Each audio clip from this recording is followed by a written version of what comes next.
మరి అటు LSG versus KKR match అయితే అయిపోయింది. మరి సండే అయితే వేరే లెవెల్ థ్రిల్‌తోని ఎండ్ అయిందని చెప్పాలా. మరి ఎక్సలెంట్ మ్యాచ్ చూసినాం. అసలు కేకేఆర్‌కి మళ్ళా ఇంతవరకు ఛాన్స్ ఇస్తారా అనిపించింది. కానీ లాస్ట్‌లో మీకు ఒక రింకు సింగ్ బ్యాటింగ్ వేరే.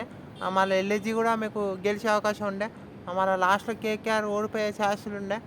సో, చాలా రకరకాలు జరిగినాయి ఈ మ్యాచ్‌లో. కొన్ని రూల్స్ కూడా తెలిసినాయి. సో, వాటన్ని గురించి మాట్లాడడానికి ప్రయత్నం చేద్దాం. ముందుగా అటు టాస్ అయితే అక్కడ మీకు ఎల్ఐజీ గెలిచింది. ఎల్ఐజీ గెలిచి బౌలింగ్ ఎంచుకున్నారు. వాళ్ళు 4 సీమర్స్‌తోని వెళ్ళలే. మీకు జార్జ్ ఇండియన్ తెచ్చుకున్నారు. మయాంక్ యాదవ్ ప్లేస్‌లో. బానే ఉందనిపించింది. ఇంక ఆ తర్వాత కూడా మీకు ఇంకా మీకు అటు కేకేఆర్ టీమ్ అయితే సేమ్ టీమ్‌తో ఎళ్ళిళ్ళు. పత్తి రన్ ఆడతాం కూడా పత్తి రన్ ఆడాలి. సో, ఓకే అనుకున్నాం. కానీ మీకు స్టార్టింగ్ 2 ఓవర్సే మీకు రన్స్ రాలే అసలు. స్టార్టింగ్ 2 ఓవర్సే రన్స్ రాలే అక్కడ. షమి మస్తు స్టార్ట్ చేసిండని చెప్పాలి. మోషిన్ ఖాన్ అయితే వేరే లెవెల్. మీకు 5 రన్సే వచ్చినాయి. ఆ తర్వాత రైనా వచ్చి మీకు షమిని ఒక 6 కొట్టినా మీకు ఆ తర్వాత మోషిన్ ఖాన్ వచ్చి వికెట్లు తీసిండని చెప్పాలి. అక్కడ రైనా అవుట్ అయ్యిండు. మీకు అంకిష్ రావు వంశీది మాట్లాడుకునే ప్రయత్నం చేద్దాం. అదే తను ఇట్లా బాల్ ఇట్లా ఆడిండు. అది ఫీల్డర్‌కి వెళ్ళింది. తను బాల్ కనెక్ట్ చేసుకున్నప్పుడు చూసిండు. కానీ బాల్ త్రో చేసేటప్పుడు అది చూడలే. మీకు అది ఆల్రెడీ తను రన్నింగ్‌లో ఉండు. మీకు అంపైర్ ఏందన్నా అంటే మీకు అనుకున్న దానికన్నా ఎక్కువ డైరెక్షన్ టర్న్ అయిందని. ఎక్కువ రేడియస్ తీసుకున్నానని. కానీ నార్మలే అది. మీకు పిచ్ కన్నా కొంచెం సైడ్‌గా రన్ అయిండు. కానీ అది మీకు కరెక్ట్ బాల్ తనకే తగలడం, వాళ్ళు అప్పీల్ చేయడం, అంపైర్ అవుట్ ఇయ్యడం. కానీ అదైతే నాట్ ఔటు. కానీ అక్కడ నాట్ ఔట్ ఇస్తే బాగుండనిపించింది. అదైతే నాట్ ఔటు. మీకు కొంచెం, కొంచెం ఎక్కువ రేడియస్‌లో మీకు డివైడ్ అయిందనిపించింది. కానీ అది నార్మల్ అనిపించింది. సో, అది నాట్ ఔట్ ఇచ్చిర్రు. అది గనుక అది చాలా క్రూషియల్ వికెట్ అది ఆ మ్యాచ్‌లో. ఎందుకంటే అంకుష్ రవివంశీ మీకు కేకేఆర్ ఒక మెయిన్ బ్యాటరు మీకు టాప్ ఆర్డర్‌లో. సో, అక్కడ అంకిష్ రవివంశీ అయిన తర్వాత మీకు గ్రీన్ ఆడే ప్రయత్నం చేస్తే గ్రీన్ కూడా మీకు అవుట్ అవుతాడు. గ్రీన్ బాగా ఆడతాడని చెప్పాలి. అంతమంది టీమ్స్ అయిపోయాడు మీకు డక్ అవుట్ అవుతాడు. సో, తన దగ్గర నుంచి బ్యాటింగ్‌లో అంత పెద్ద నాకులు చూడలేదు మనం ఇప్పటివరకు. కానీ అక్కడ మీకు వికెట్ కీపింగ్ అయితే బాగా చేసిండు. వికెట్ కీపింగ్ బాగా చేసిండు టీమ్ సేపటి కానీ బ్యాటింగ్‌లో పెద్ద నాకులకి అయితే బాగుంటాయి. ఆ తర్వాత మీకు పవర్ ప్లేలో మీకు 3 వికెట్లు రన్స్ కూడా ఏం రావు. అంతమంది మళ్ళీ అదే Digvijay shot last over of power play ఎత్తారు. అక్కడ మీకు ఒక రన్అట్ కూడా మిస్ అవుతుంది. ప్రిన్స్ యాదవ్ ఇట్లా బాల్ ఇట్లా హిట్ చేసేపోతారు. దిగ్విజయ్ షాట్ స్టంప్స్ బిహైండ్ ఉన్నాడు. మీకు అక్కడ స్టంప్స్ బిహైండ్ ఉంటే అక్కడ రన్అట్ అయ్యే అవకాశం ఉండే. సో, అక్కడ ఎల్ఐజీకి ఒక ఛాన్స్ పోతుంది. సో, ఆ తర్వాత మీకు గ్రీన్ ఆడే ప్రయత్నం చేస్తారు. రోమన్ పోల్ కూడా అక్కడ అవుట్ అవుతుంది మోషిన్ ఖాన్ బౌలింగ్‌లో. మీకు గ్లవ్ తాకుతుంది. సో, ఇది ఏందనుకుంటా అంటే రింకు సింగ్ వస్తారు. రింకు సింగ్ స్టడీగా, కూల్‌గా ఆడే ప్రయత్నిస్తారు. డీప్ తీసుకెళ్ళే ప్రయత్నం చేస్తారు. అక్కడ మీకు గ్రీన్ వికెట్ అబ్బా! మోషిన్ ఖాన్ లాస్ట్ ఓవర్ అది. మీకు అంతకుముందు బాలే ఒక మంచి బౌండరీ ఎత్తది ఆ ఓవర్‌లో. నెక్స్ట్ బాల్ కూడా మీకు అటాకింగ్ చేసి గ్రీన్ ఆ ఓవర్‌లో ఇంకో బిగ్ షాట్ కోసం వెళ్తాడు. అక్కడ బిగ్ షాట్ కోసం వెళ్ళకుండా ఉంటే అనిపించింది కేకేఆర్‌కు. అక్కడ గ్రీన్ అవుట్ అయిన తర్వాత మీకు అనుకూల్ రాయ్ మళ్ళీ తన ఫస్ట్ బాలే వికెట్. అక్కడ మోషిన్ ఖాన్ 5 ఫర్ కూడా వస్తది. ఫస్ట్ బౌలర్ ఈ సీజన్‌లో 5 ఫర్ తీయడం. వాట్ ఏ స్పెల్ అని చెప్పాలి మోషిన్ ఖాన్. 11 ఓవర్‌లోనే తన 4 ఓవర్స్ వేస్తాడు. సో, బ్రిలియంట్ చేస్తాడని చెప్పాలి మోషిన్ ఖాన్ అక్కడ. ఆ తర్వాత మీకు రమణ్‌దీప్ సింగ్ వస్తాడు. రమణ్‌దీప్ సింగ్ కూడా పెద్ద షాట్ ఆడే ప్రయత్నం చేస్తాడు. రమణ్‌దీప్ సింగ్ కూడా మీకు అవుట్ అవుతాడు. ఆ తర్వాత మీకు సునీల్ నారాయణ్ మీకు మంచి బాల్ ఎత్తున ఉంటారు. ఫోర్త్ స్టంప్, థర్డ్ స్టంప్ మధ్యలో మీకు అక్కడ వికెట్లు ఎక్కువ రన్స్ బౌండరీస్ తీయలేకపోతాడు. తర్వాత మీకు 19 ఓవర్స్ లోపే మీకు ముగ్గురు ఫాస్ట్ బౌలర్స్ వాళ్ళందరూ ఓవర్స్ అయిపోతాయి. అంతమంది మ్యాక్రమ్ కూడా వేసే ప్రయత్నం చేస్తారు. జార్జ్ ఇండియా వేసే ప్రయత్నం చేస్తారు. కానీ అక్కడ మీకు మ్యాక్రమ్ బాగానే వేసిండు అనిపించింది. జార్జ్ ఇండియా కూడా కొన్ని రన్స్‌కి వెళ్ళిన వాళ్ళిద్దరు ఫైన్ అనిపించింది. దిగ్విజయ్ షాట్ లాస్ట్ ఓవర్ ఎత్తారు. అబ్బా! అప్పుడు ఉంటాయి 4 సిక్స్‌లు అమ్మ! అవైతే వేరే అనిపించినాయి. Outside off stump line వేసే ప్రయత్నం చేస్తారు రింకు సింగ్‌కి. రింకు సింగ్ సైడ్‌కి జరిపి మరీ కొడతాడు. అలా 2 వైడ్లు. లాస్ట్ బాల్ ఒకటి మిస్ అయితే కానీ మీకు అక్కడనే మీకు 26 రన్స్ వస్తాయి. ఆ లాస్ట్ 26 రన్స్ రాకుండా మీకు ఇంత డ్రామా ఉండకపోవు కావచ్చు. సో, అక్కడ మీకు లాస్ట్ 26 రన్స్ వస్తాయి. ఒక్క ఓవర్‌తోనే మీకు కేకేఆర్ గేమ్‌లో ఉందనిపించింది. ఎక్కడ మీకు అంతకుముందు లాస్ట్ 19 వరకు మంచి రన్స్ వస్తాయి. 15+ రన్స్ వస్తాయి. లాస్ట్ 2 ఓవర్లు కలిపి మీకు ఆల్మోస్ట్ 45 రన్స్ దాకా వస్తాయి.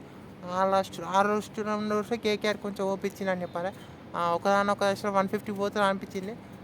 కానీ వాళ్ళిద్దరు ఇచ్చిన పుష్తోనే ఒక 150 క్రాస్ అయింది. సో ఇక కేకేఆర్ ఆ తర్వాత మీకు స్టార్ట్ అవుతుంది మ్యాచ్. సెకండ్ ఇన్నింగ్స్లో కూడా మీకు అక్కడ మీకు రోమన్ పౌల్ క్యాచ్ అబ్బా వేరే level catch. And first over Anukul Roy వేసిండు. మంచి మూవ్ అనిపించింది నాకు. అనుకుల్ రాయ్ ఒక లాస్ట్లో ఒక బౌండరీ ఇచ్చిన 8 రన్స్ ఓకే డీసెంట్ స్టార్ట్. కానీ అక్కడ Mitchell Marsh first ball vibe over ఆమె బిగ్ షాట్ ఆడబోతాడు. అక్కడ మంచి క్యాచ్ అని చెప్పాలి. ఫస్ట్ తను అక్కడ కరెక్ట్ డైరెక్షన్లో పోడు. మళ్ళీ అట్లా డైరెక్షన్ తీసుకొని డైవ్ చేసి మళ్ళీ బ్యాక్వర్డ్ రన్నింగ్ చేసుకుంటే అబ్బా వేరే లెవెల్ క్యాచ్. అక్కడ కానీ క్యాచ్ పట్టకుండా ఉంటే మీకు ఇంకొంచెం కష్టం కేకేఆర్కు. అక్కడ మిచెల్ మార్ష్ అవుట్ అయిన తర్వాత పంత్ వస్తాడు. పంత్ కూడా మీకు డీప్గా ఆడే ప్రయత్నం, కొన్ని షార్ట్లు ఇటు బాగా లెగ్ సైడ్ ఆడే ప్రయత్నం చేస్తాడు. స్కూప్స్ ఆడతాడు, అన్ని రకరకాల ట్రై చేస్తాడు. ఒక స్టెప్ అవుట్ అయ్యి కూడా అటాకింగ్ చేస్తాడు. మీకు గ్రీన్ కూడా బాగా బౌలింగ్ చేశాడని చెప్పాలి. గ్రీన్ థర్డ్ ఓవర్ వస్తాడు కానీ థర్డ్ ఓవర్ అనుకుల్ రాయ్కి ఇస్తారు అనుకున్నా కానీ మీకు అక్కడ పంత్ వచ్చిందని ఇవ్వాలనిపించింది. సో మీకు అక్కడ పంత్ కూడా అటాకింగ్ చేసే ప్రయత్నం, గ్రీన్ కూడా డీసెంట్ వెళ్ళాలనిపించింది. వైబ్ ఓవర్ 3 ఓవర్స్ పవర్ ప్లేని వేసుకుంటాడు. సో అక్కడ మీకు వికెట్లు పడాయి కానీ మీకు రన్ రేట్ కూడా ఎక్కువ ఎక్కువ ఎక్కువ ఎక్కువ రన్లు ఇయ్యరు కేకేఆర్ వాళ్ళు. ఎల్ఎస్జీ కూడా డీసెంట్గా ఆడుతుంది. అక్కడ మీకు ఇటు అటు ఆయుష్ బదన్ రాడు ఓపెనింగ్కి మర్చిపోయాను చెప్పడం. మ్యాక్రమ్తో వెళ్తారు. మ్యాక్రమ్ కూడా డీసెంట్లీ ఆడే ప్రయత్నం చేస్తారు. వీళ్ళిద్దరు డీప్గా తీసుకెళ్ళే ప్రయత్నం చేస్తారని అక్కడ ఆ క్యాచ్ అయితే వేరే పడుతుందని చెప్పాలి. రింకు సింగ్ అయితే వేరే లెవెల్ ఫీల్డింగ్ కూడా. సో రింకు సింగ్ ఆ క్యాచ్ అయితే వేరే అబ్బా. గ్రీన్ బౌలింగ్ అది. సో అది గ్రీన్ కాన్ఫిడెన్స్ ఇస్తే కేకేఆర్ కూడా మీ గేమ్లో తీసుకొస్తారు. అది అక్కడ అంతకుముందు మీరు అక్కడ నారాయణ చక్రవర్తి వీళ్ళిద్దరు మంచి మంచి మంచి స్పెల్స్ ఇస్తారు. నారాయణ ఇస్తాడు, చక్రవర్తి కూడా బాగా మంచి ఫైరింగ్ నాకు చూద్దాం. నైరీ స్పెల్ చూద్దాం. ఒక పురాణ్ వచ్చి 6 కొట్టినా మీకు పురాణ్ కూడా అవుట్ అవుతాడు. మీకు కరెక్ట్ ప్లానింగ్ చూసినాం. Wide out side off stump wide 4 fielders అక్కడ మీకు 38 సర్కిల్నే ఉన్నారు. కరెక్ట్ లాస్ట్ బాల్ 109 కిలోమీటర్స్ అది. పురాణ్ అవుట్ అవుతారు అక్కడ. సో ఇదేంటి అనుకుంటారంటే మీకు మ్యాక్రమ్ కూడా అవుట్ అవుతాడు. సో ఇదేంటి మళ్ళీ ముకుల్ చౌదరి పెద్ద బౌండరీ అది. బిగ్గెస్ట్ సైడ్ ఆఫ్ బౌండరీ కొట్టే ప్రయత్నం క్యాచ్ అవుట్. సో ఇట్లా వికెట్లు పడుతూనే ఉంటాయి. కానీ అటు లార్జ్లు ఇండియా వచ్చి మీకు 4 కొడతారు. అటు లార్జ్లు ఇండియా వచ్చి మీకు 2 4 కొడతారు. అక్కడ హిమామత్ సింగ్ మంచిగా ఆడుతుంటారు. ఆయుష్ బద్రీని కూడా మీకు మంచిగా కనిపెడుతుంటారు. సో రెండు టీంలు మీకు గేమ్లో ఉంటాయి. మీకు అటు ఇంకా సునీల్ నారాయణ స్పెల్ కూడా బాగా ఎత్తారు. వరుణ్ చక్రవర్తి మీకు వికెట్లు ఇంపార్టెంట్. తను తీసిన వికెట్లు ఇంపార్టెంట్. సునీల్ నారాయణ వేరే బౌలింగ్ చేస్తాడు. అటు జార్జిల్ ఇండియా ఒకటి అవుతుంది. జార్జిల్ ఇండియా క్యాచ్ వేరే. అటు ఆ తర్వాత మీకు 28 రన్స్ 12 బాల్స్లో ఉంటాయి. అక్కడ జార్జిల్ ఇండియా కూడా అవుట్ అవుతాడు. జార్జిల్ ఇండియా అంతకుముందే రోమన్ పౌల్ టఫ్ క్యాచ్ అని చెప్పాలి. కానీ తీసుకుంటే బాగుండే అనిపించింది కేకేఆర్కి. కానీ ఇక జార్జిల్ ఇండియా అవుట్ అవుతాడు. 28 రన్స్ 12 బాల్స్. అక్కడ లాస్ట్ ఓవర్స్ మీకు వైబ్ ఓవర్ కార్తికేయ వైబ్ ఓవర్ 19 ఓవర్ ఎత్తాడు. ఓవర్లో మీకు డీసెంట్ వెళ్ళి అనిపించింది. 11 రన్స్ అవుతాడు. లాస్ట్ ఓవర్లో ఉంటే డ్రామా అసలు మీకు అక్కడ హిమామత్ సింగ్ నాన్ స్ట్రైక్లు ఉంటాడు. అటు షమి స్ట్రైక్లు ఉంటాడు.